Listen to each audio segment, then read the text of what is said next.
Hi friends, welcome to our channel. Friends, ఫైనల్గా నేను నా జాబ్ అనేది రిజైన్ చేసి ఫుల్ టైం యూట్యూబర్గా అయితే నా కెరియర్ని చూస్ చేసుకోవడం జరిగింది. సో నాకు జాబ్లో ఉన్నప్పుడు ఎంత శాలరీ వస్తుందో దానికన్నా ఎక్కువగా మనకు యూట్యూబ్ వీడియోస్ చేస్తే దాని ద్వారా వస్తుంది కాబట్టి నేను ఫైనల్గా నా జాబ్ని అయితే రిజైన్ చేసేసాను.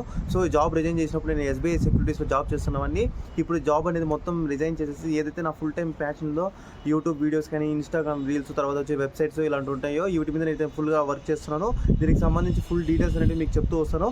ఫస్ట్ అయితే నేను నా లాస్ట్ వర్కింగ్ డే అయితే ఉంది కదా, లాస్ట్ వర్కింగ్ డే క్లిప్స్ అనేవి యాడ్ చేస్తాను. ఒకసారి డీటెయిల్స్ చూడండి. హలో గైస్, ఈరోజు మన లాస్ట్ వర్కింగ్ డే కాబట్టి ఈరోజు మనం ఆఫీస్కి వెళ్ళేసి మన ఐడి కార్డు మన ల్యాప్టాప్ రెండు సబ్మిట్ చేసేసి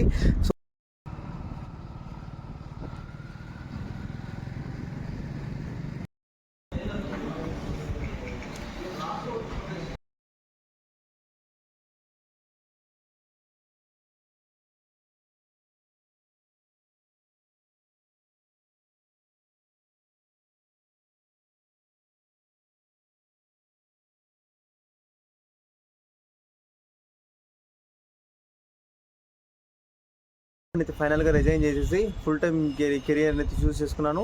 సో నేను నా జాబ్ రిజైన్ చేసినప్పుడు నా శాలరీ ఏదైతే ఉందో సో వాళ్ళ శాలరీ కన్నా కంపేర్ చేసి శాలరీ కన్నా నాకు ఎక్కువ ఇన్కమ్ వస్తుంది కాబట్టి మా ఇంట్లో వాళ్ళని కన్విన్స్ చేసి జాబ్ అనేది రిజైన్ చేశాను. సో వాళ్ళు కూడా నా మీద నమ్మకంతో సో ఓకే నీకు ఇష్టం వచ్చింది చెయ్యి, నువ్వు గ్రో అవుతాంటే మాకు ప్రాబ్లం లేదని చెప్పేసి క్లియర్గా చెప్పారు. సో ఆ తర్వాత నేను జాబ్ రిజైన్ చేసిన తర్వాత 2 months నోటీస్ పీరియడ్ సర్వ్ చేశాను. నాకు October 31st అయితే నాకు జాబ్ అనేది లాస్ట్ డేట్ అనేది కంప్లీట్ అయింది. సో ఇప్పుడు నేను ఫుల్ టైం యూట్యూబ్ వీడియోస్ చేస్తున్నాను.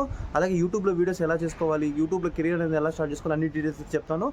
నేను ఎస్బీఐ సెక్యూరిటీస్లో జాబ్ చేసేటప్పుడు నా ప్యాకేజ్ ఏదైతే ఉందో 5 lakhs అయితే పర్ యానం అయితే ఉండేది. అంటే నాకు మంత్లీ ఒక 36,000 37,000 అయితే అమౌంట్ అనేది నాకు ఇన్ హ్యాండ్ శాలరీ అయితే రావడం జరిగింది.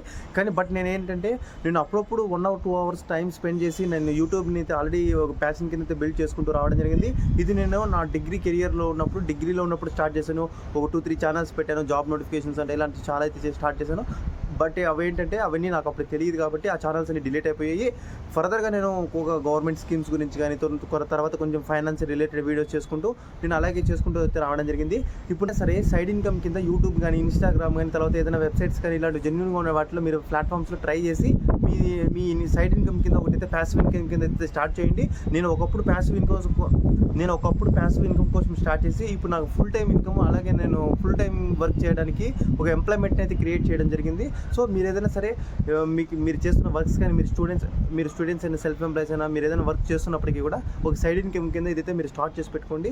వన్స్ మీకు మంచిగా క్లిక్ అయ్యి మీకు మంచిగా రెవెన్యూ వస్తుంది అనుకోండి, ఒక 6 months 1 year మీరు అబ్జర్వ్ చేసిన తర్వాత మీకు మంచి ఇన్కమ్ వస్తుంది అని అనుకున్నారనుకోండి, అప్పుడు కావాలంటే మీరు జాబ్ అనేది రిజైన్ చేసి ఫుల్ టైంలో ఇంకా దీని మీద డెప్త్గా మీరు వీడియోస్ చేయడం కానీ ఇంకా ఫుల్గా ఇన్కమ్ ఎర్న్ చేసుకోండి. ఇలాంటివన్నీ చేసేదానికి అయితే అవకాశం ఉంటుంది. ప్రస్తుతానికైతే నాకు ఏదైతే ఇన్కమ్ వస్తుందో దానికి సంబంధించి కూడా నేను నెక్స్ట్ వీడియోస్లో క్లియర్గా చెప్తాను. నేను ఎలా వీడియోస్ చేస్తాను, నాకు ఎన్ని యూట్యూబ్ ఛానల్స్ ఉన్నాయి, ఎన్ని ఇన్స్టాగ్రామ్ పేజెస్ ఉన్నాయి, ఎంతమంది ఫాలోవర్స్ ఉన్నారు, నా ఇన్కమ్ ఎంత వస్తుంది, అలాగే వెబ్సైట్స్ ద్వారా ఇన్కమ్ వస్తుంది చెప్పి ఆ వెబ్సైట్ ద్వారా ఎంత ఇన్కమ్ వస్తుంది క్లియర్ డీటెయిల్స్ అనేవి మీకు నెక్స్ట్ వీడియోస్లో అయితే వస్తాయి. మన ఛానల్ అయితే సబ్స్క్రైబ్ చేసుకోండి. అలాగే వీడియోస్ అన్ని అప్డేట్ అన్నీ మిస్ అవ్వకుండా ఉంటే వెంటనే ఫాలో చేయండి.